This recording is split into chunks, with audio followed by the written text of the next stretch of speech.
네, 영국의 작가 세뮤얼 버틀러라는 분은 잊혀지지 않은 사람은 죽은 것이 아니다라는 말을 했습니다. 기억 속에 남아있는 사람은 영원히 그 마음 속에 삶에서 살아있는 거지요. 사람의 기억 속에서 삶과 죽음은 그렇게 오래오래 영원히 연결되어 있기 때문이라고 합니다. 그리스도인들에게 있어서 살아있는 기억, 살아있는 사건, 십자가의 현장이 바로 그런 곳이 아닐까. 사람들은 무자비한 이 야유와 조롱으로 예수님을 비난을 하고 비방을 했습니다. 그 모든 것을 온몸으로 받아내시고 계시던 예수님, 먼지 날리던 흙바닥에 사정없이 떨어지던 예수님의 피와 눈물. 그래서 찬송의 가사에도 이렇게 노래를 하고 있죠. 거기 너 있었는가 그때에, 주님 그 십자가에 달릴 때 거기 너 있었는가. 그래서 우리는 나 또한 그 현장에 있었음을 인정하고 아직도 생생하게 그려지는 십자가의 현장으로 우리 한 번씩 찾아가 보곤 합니다. 우리 고난 주간을 맞이하면서 특별히 예수님의 고난과 죽음을 묵상하게 되는데, 지금은 수많은 교회가 또 그리스도인들이 주님의 고난을 기념하고 그 은혜에 감사하고 있으나, 정작 예수님께서 십자가에 달려서 고난을 받으실 때만 해도 우리 주님은 철저히 혼자이셨습니다.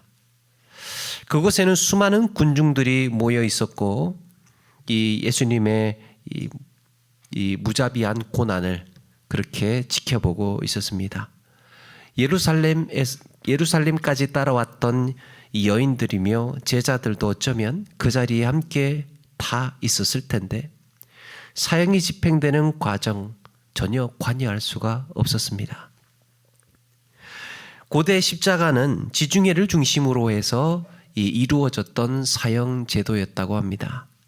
그런데 이게 너무 가혹하다 보니까 로마 시대에 와서는 로마인들에게는 하지 않을 정도로 그렇게 무자비한 사형 집행 제도였습니다. 그런데 육신으로 오신 예수님은 바로 그 십자가에 옷이 벗겨지고 나무에 매달린 거죠.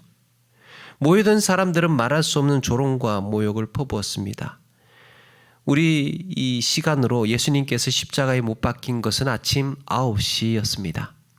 그리고 오후 3시에 숨지셨으니까 장장 6시간 동안, 이 6시간 동안 고난과 모욕을 한 몸에 받고 견디셔야 했습니다. 얼마 전에 피지컬 100이라는 프로가 있더라고요. 그 이제 나름대로 체력 있는 사람들이, 힘 있는 사람들이 모여서 유튜버들이며 운동선수들이며 막 근력 운동하는 사람들, 이 체력 좋은 사람들이 모여서 이제 프로를 했습니다. 그래서 누가 더 이 체력이 좋으냐라는 우열을 가지는 프로였습니다. 그 첫 번째 경기가 철 구조물에 매달리는 거예요. 철봉 같은 철 구조물에 그 위에 이제 매달려서 오래 버티기를 하는 거였습니다. 예, 그래서 이제 두 팀으로 나눠 가지고 50명씩 그 구조물에 매달리기를 시작을 합니다. 그래서 가장 오래 버티는 사람이 이제 이기는 거죠. 거기에 대부분이 운동선수 출신이다 보니까 나름대로 다 이 체력이 좋은 사람들이었어요.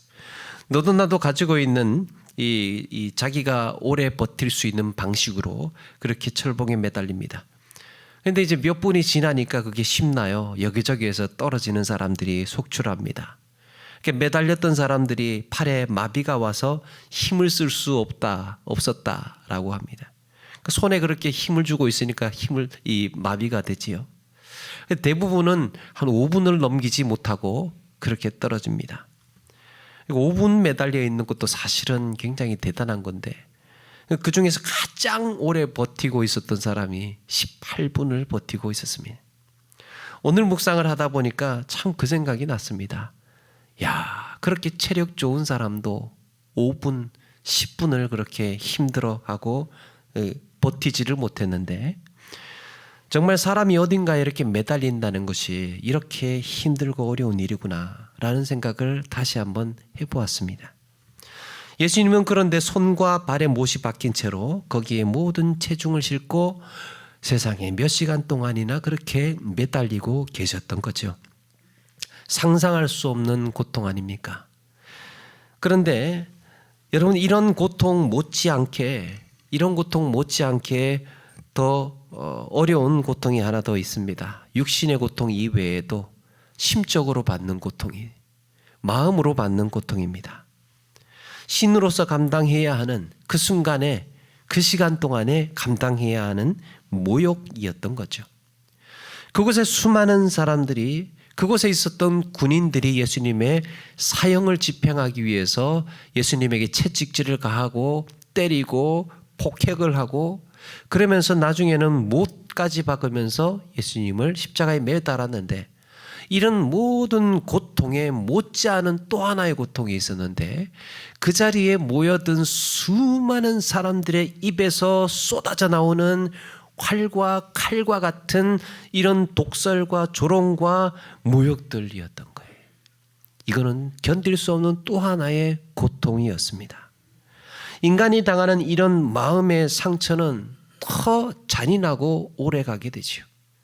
정말 칼과 창과 같은 그에 못지않은 무기가요, 사람의 입에서 나오는 비난과 욕설들인 것 같아요. 이런 이야기들을 들으면 사람은 참 견디기가 힘듭니다. 이것이 얼마나 큰 고통이었는지 히브리서 기자는 아예 예수님이 당하신 모욕에 초점을 맞추어서 십자가를 말씀하고 있습니다. 믿음의 주여 또 온전하게 하시는 이인 예수를 바라보자. 그는 그 앞에 있는 기쁨을 위하여 십자가를 참으사 부끄러움을 개의치 아니하시더니 하나님 보좌 우편에 앉으셨느니라. 예수님의 십자가의 고난을 견디셨다라고 표현하지 않고 그 십자가를 참으셨는데 부끄러움을 참으셨다는 거예요. 부끄러움을 참으셨다. 이게 무엇입니까? 예수님에게 가해진 조롱과 모욕과 비난들을 참으셨다는 거예요. 그걸 부끄러워하지 않으셨다는 거예요. 부끄러움을 개의치 않으셨다는 거지요. 우리 주님은 그 앞에 있게 될 우리의 기쁨을 위하여서 자신이 당하는 그 치욕, 얼마나 처절한 것인지를 아심에도 불구하고 이 모든 것을 개의치 않으셨다라고 말씀합니다. 이런 점에서 오늘 말씀해 보니까 예수님을 조롱하고 모욕하는 사람들이 등장을 하는데요. 예수님을 조롱하고 예수님을 모욕했던 사람들의 네 부류의 사람들이 등장합니다. 첫 번째는 구경꾼들입니다. 구경꾼. 35절 말씀해 보니까 백성들은 서서 구경하고 있었습니다. 구경꾼들의 특징이 있어요. 구경꾼들의 특징. 구경꾼들은요, 상황에 따라서 입장이 달라지는 사람들이에요. 상황에 따라서. 이 사람들은 그동안 예수님의 건세한 능력을 찬양하면서 예수님을 따랐던 무리들입니다. 야, 예수님 최고. 우리 예수님 최고. 우리 예수님 최고. 예수님께서 어디를 가시든지 예수님을 쫓으며 자신들의 필요를 채웠습니다. 정말 대단하신 분이라고. 어떻게 저렇게 기적을 다 행하실 수 있냐고. 어떻게 우리에게 떡을 이렇게 주실 수 있냐고. 그러면서 찬사를 보냈던, 이 중에는 예수님께서 예루살렘에 입성하실 때 그 길에 종려나무 가지를 꺾어서 깔았던 사람들, 자기 옷을 벗어서 그 길을 열었던, 그래서 예수님의 입성, 왕의 입성을 열광했던 사람들도 있었을 겁니다. 구경꾼들 중에. 그런데 상황이 바뀌다 보니까 구경꾼들이 돌변합니다. 상황이 바뀌니까. 더 이상 내게 필요한 것을 얻을 수 없다고 판단한 그들은 메시아의 쓸모가 여기까지라고 생각을 하고 실망과 분노를 감추지 않고 예수님의 죽으심을 지켜보고 있는 거예요. 야, 이제 나한테 도움이 안 되겠구나. 그러면서 오히려 이 예수님을 추앙하던 구경꾼들이, 무리들이 이제는 돌변을 해서, 그래, 그냥 나한테 더 필요 없으니, 더 쓸모가 없으니 그렇게 처형하라고 거기에다가 한 표를 던지고 있었던 거죠. 상황이 바뀌면 달라지는 무리들. 두 번째는 관리들입니다. 예수님을 모욕하고 조롱했던 사람들 두 번째 부류가 관리들이었어요. 관리. 35절에 보니까 관리들은 비웃어 이르되 저가 남을 구원하였으니 만일 하나님이 택하신 그리스도이면 자신도 구원할지어다. 이 관리들이 예수님의 죽으심, 십자가에 달린 그 상황을 비웃고 있는 거예요. 마태는 이 관리들을 가리켜서 관리들을 대제사장과 서기관들 그리고 장로들이라고 지목을 하고 있습니다. 관리들, 관리자들. 이들은 예수님을 잡기 위해서 주도했던 실제적인 작업을 진행해 왔던, 예수님 체포에 계획하고 모의하고 준비해 왔던 사람들입니다. 이런 관리들은 어떤 성향일까? 이런 관리들은 어떤 성향이냐? 겉으로는 좋은 관계 유지를 합니다. 겉으로는 잘 표시가 다 드러나지 않습니다. 이 사람들 참 신실해 보이고 거룩해 보이고 이 모든 이 생활에서 흠과 티가 잘 보이지를 않습니다. 예수님을 만났을 때도 아주 유연하게 예수님께 질문을 하고 대우를 하죠. 아, 예수님, 그런데 말이지요. 율법은 이러이러한데 어떻게 생각을 하십니까? 막 이러면서 아주 그냥 부드럽게 예수님께 다가가서 그런 의논을 하는 사람들로 그렇게 비추어집니다. 그런데 예수님은 이들을 가리켜서 뭐라고 하느냐? 회칠한 무덤과도 같다고 했습니다. 회칠, 흰색의 그 석회를 무덤에다가 돌무덤이나 이런 데다가 바르는 거죠. 그런데 그 속은 어떻습니까? 속은 썩어 있는 것처럼, 육신이 시체가 썩어 있는 것처럼 그들의 모습, 그들의 삶이 바로 그러했다는 거예요. 겉으로는 번지르르 하지만 속으로는 썩어 있는, 부패해 있는. 이들은 예수님 때문에 자신들이 누릴 부와 명예와 권력이 위태롭다고 생각을 했습니다. 그래서 그동안 예수님을 잡기 위해서 음모를 꾸미고 모여서 궁리를 하고 이렇게 급기야는, 그것도 안 되니까 비열한 방식으로 예수님을 모함하고 이제는 승리를 기뻐하고 있습니다. 이제는 드러내놓고, 이제는 내놓고 예수님의 십자가의 죽음을 비웃을 수 있게 되었고 조롱할 수 있게 되었던 거예요. 이제는 속내가 다 드러났습니다. 상황이 예수님이 붙잡히시고 십자가에 죽으시고 나니까, 야, 이제 일이 끝났구나, 이제 됐구나 라고 안도하고 있는 겁니다. 세 번째, 예수님을 조롱하고 비난했던 무리들은 군인들입니다. 군인들이 36절에 보니까 군인들도 희롱하면서 나와 심포도주를 주며 이르되 네가 만일 유대인의 왕이면 네가 너를 구원하라 그랬습니다. 군인들의 성향은 어떻습니까? 군인들은 상부의 지휘관의 명령 따라서 움직이는 사람들. 그러니까 자기의 윤리적인 책임은 지지 않습니다. 판단은 상부에서 지휘관이 하는 거니까 나는 아무렇게나 해도 상관이 없다고 생각을 합니다. 그러다 보니까 이들의 행동에 죄책감을 갖지 않고 자기가 무슨 짓을 하는지도 알지 못한 채 행하는 거예요. 그래서 이들의 조롱과 모욕은 더 구체적이고 잔인했습니다. 마가복음 15장 17절에 보니까 예수에게 자색옷을 입힙니다. 자색옷이 무엇입니까? 왕이 입는 그 왕복을 가리켜서 비유해서 자색옷을 입히고 가시관을 섞어 이 가시관을 씌워서 왕관 대신 씌우고요. 거기다가 경례를 하니까 유대인의 왕이여라고 하면서 문안 인사를 하지를 않나. 갈대로 그 머리를 치면서 침을 뱉으며 그 앞에 꿇어 절을 하고 있습니다. 요즘 말대로 유대인의 왕 코스프레를 예수님에게 행하고 있었던 겁니다. 얼마나 큰 조롱입니까? 네 번째, 강도들이에요. 마태와 마가는 두 강도 모두가 예수님을 욕한 것으로 기록을 하고 있습니다. 좌우편에 있는 강도들이 다 예수님을 욕했다고 마태는 기록을 합니다. 그런데 오늘 말씀 누가복음에는 십자가에 달린 행악자 중에 한 사람만 예수님을 비방하고 다른 한 사람은 회개한 강도로 등장을 합니다. 아마도 십자가에 달리자마자 처음에는 두 강도 모두가 예수님을 비난을 했는데 시간이 지나면서 이 한 강도는 회개한 것으로 보입니다. 여러분, 그런데 강도의 조롱과 비난, 강도가 예수님에게 조롱하고 비난하는 그 내용을 가만히 보면, 그 형편을 보면 앞에서 했던 세 부류와는 조금 다른 점이 있습니다. 이들은요, 지금 상황이 바뀌어서 예수님을 비난하는 구경꾼도 아니고, 누가 시켜서 예수님을 비난하는 군인들도 아니고, 관리자들처럼 속으로는 아닌 척하면서, 겉으로는 아닌 척하면서 속으로 이렇게 예수님에게 처음부터 증오했던 사람들도 아니. 강도들은 자신들의 죄가 드러난 사람들이 강도들이지요. 자신들의 죄가 이제 다 공개가 됐어요. 사형을 언도받았습니다. 심판을 받았어요. 이제는 예수님과 함께 십자가에 못 박혀 죽어 가야 하는 형편입니다.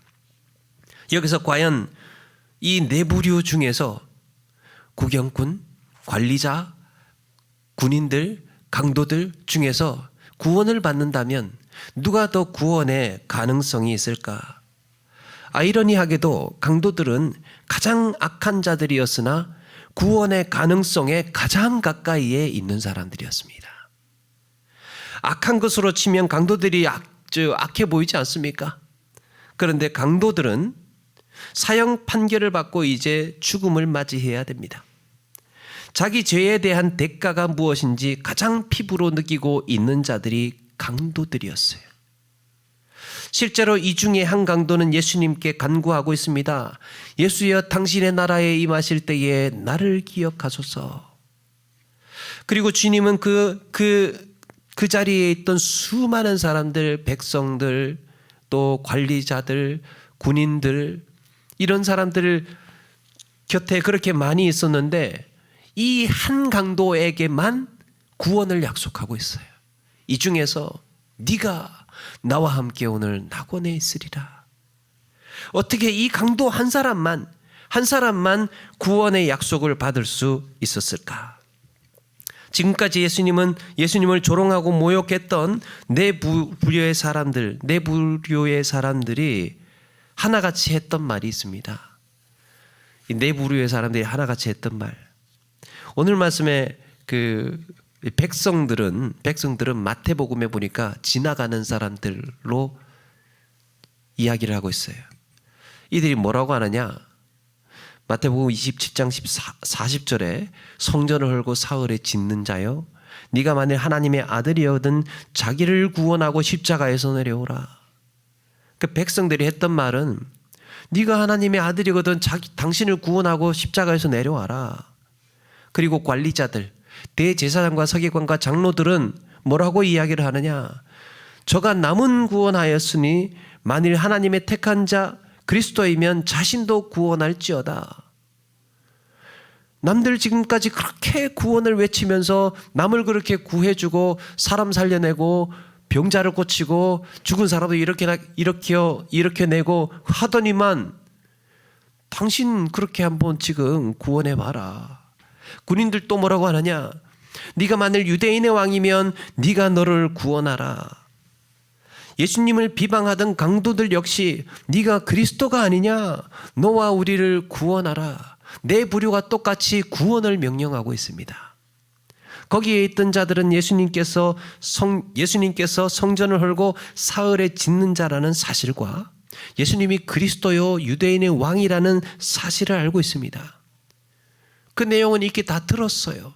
그런데 이들은 예수님께서 사흘 만에 다시 살아날 것도, 예수가 그리스도인 것도, 유대인의 왕인 것도 인정하지 않고 있습니다. 오히려 너 자신을 구원해 보라고 조롱하고 있습니다. 이게 예수님을 믿어서 한 말이겠습니까? 네가 그리스도라며 유대인의 왕이라며 그러니 어디 한번 구원해 보라고 한 거지요. 예수 그리스도께서 구원자가 아님을 확신하고 있었던 거예요. 그렇게 주변에 사람들이 많았음에도 불구하고 그들은 네 부류가 모두 다 구원을 언급하고 있는데 중요한 것은 예수님이 구원자가 아님을 확신하고 조롱하고 비웃고 있었던 것입니다. 그런데 그 중에 유일하게 한 강도만이, 회심한 그 강도만이 자기 죄를 인정하고 있습니다. 그리고 자신이 행한 일에 상당한 보응을 받고 있다고 고백을 합니다. 예수님만이 옳지 않은 일이 없는 의인이라고 주장을 합니다. 여기에 있는 우리가 다 죄인이야. 예수님만이 의인이야. 라고 시인한 사람이 그 강도였어요. 그리고 모든 사람들은 예수님께 구원을 말할 때 명령어로 사용합니다. 명령어. 그런데 이 강도는 예수님께 구원이라는 말조차 꺼내지 못하고 그냥 그저 저를 좀 기억해 달라고 예수님께 부탁하고 있습니다. 은혜를 사모하는 거죠. 구원의 은혜를. 이날 아무런 소망 없이 살아가던 그 한 사람은 단 한마디의 진심 어린 고백으로 영생을 약속받습니다. 자신의 생명을 구원받습니다. 예수여, 당신의 나라에 임하실 때에 나를 기억하소서. 당신의 나라에 임하실 때에. 그러니까 하나님의 나라, 그리스도께서 그 나라의 주인이 되신다는 것을 알고 있었던 거죠. 그때 나도 좀 기억해 달라고. 예수님만이 구원의 열쇠고 예수님만이 구원의 길이라는 사실을 그는 고백하고 있습니다. 그렇다면 나머지 한 강도는 왜 구원받지 못했을까? 이 강도도 예수님께 구원해 달라고 외치고 있었는데 예수님을 비방했던 강도는 다른 사람들과는 달리 구원 절박했지요. 죽음의 직면에 있었습니다. 그런데 왜 구원받지 못했을까? 그는 예수님을 구원의 수단으로 쓰고 있습니다. 당신이 그리스도라며 그러면 우리를 구원할 수 있는 능력이 있는 거 아니냐? 지금 죽게 생겼는데 빨리 구원하란 말이야. 그 강도는 구원이라기보다는 육신의 목숨을 연장하기를 원했습니다. 그걸 구원이라고 생각을 했던 거죠. 당신의 나라에는 관심 없고 지금 당장 내가 사는 것이 중요했습니다. 또 그는 자기 죄를 인정하지 않았습니다. 어쩌면 강도는 거기에 있는 모든 사람들을 향해서 증오를 품고 있었는지도 모릅니다. 세상을 향한 원망과 분노로 자신이 이렇게 살 수밖에 없었음을 말하고 있습니다. 사랑하는 여러분, 우리 주님께서는 나를 따라오려거든 자기를 부인하고 자기 십자가를 지고 나를 따르라고 말씀합니다. 이날 유일하게 구원받은 강도는 자신의 의로움을 부인했습니다. 구원에 대한 다른 길이 없음을 시인하고 있습니다. 그리고 자기 십자가를 지고 주님을 따르고 있습니다. 자기 죄의 값을 짊어지고. 여러분, 자기 십자가를 진다는 말, 예수 그리스도의 보혈로 내 죄를 씻고 이제 나는 잘못이 없다, 이제 나는 잘못한 게 없다, 이런 것들을 서로 논할 것이 아니라 죄는 용서받았으나 내가 죄인이었다는 사실을 기억하는 거예요. 자기 십자가를 진다는 것은 일종의 짐을 진다는 것 아닙니까? 무슨 짐입니까? 나는 그래도 여전히 죄인이었어. 그리고 지금도 얼마든지 죄를 지을 수 있는 죄성을 가지고 있는 연약한 인간이야. 이걸 우리가 늘 인식하고 늘 의식하고 살아가야 된다는 거죠. 그런 죄인이 누구를 원망하고 누구를 비난하고 누구를 조롱할 수가 있겠습니까? 그 수많은 사람들 중에 딱 한 사람만이 그걸 인정하고 있었다는 거예요. 강도의 마지막 순간을 우리는 늘 기억하면서 저 마음이구나. 십자가의 길을 따라간다는 것, 자기 십자가를 지고 주님을 따른다는 것, 저런 마음이구나 라는 것을 늘 기억해야 하겠습니다. 그리고 지금도 얼마든지 이런 죄 가운데 살 수 있다는 사실에 겸손하고 겸허한 마음으로 살아가야 할 줄로 믿습니다. 그날 거기에 있었던 백성들이나 제사장, 서기관, 바리새인, 군인들은 예수님을 처벌하는 자로 서 있었어요. 그곳에 수많은 사람들이 와 있었지만 예수님을 손가락질하고 조롱하고 심판하는 자로 그 자리에 있었습니다. 그러나 한 강도만이 예수님이 아니라 내가 심판받아야 함을 알고 있었던 거예요. 그 마음에 미움이나 증오나 분노는 존재하지 않았습니다. 오직 심판하실 이는 주님이시고 오히려 내가 죄인이고 나를 구원하실 분은 주님뿐이라는 고백이 십자가의 길을 따르는 성도의 마음이어야 할 줄로 믿습니다. 이 한 주간 나 역시도 죄인이었음을 고백합니다. 내 인생의 소망은 오직 예수님뿐임을 시인합니다. 이런 마음으로 십자가의 길을 따르는 우리 모두가 되기를 주의 이름으로 축원합니다. 우리 찬송 144장 찬송하겠습니다.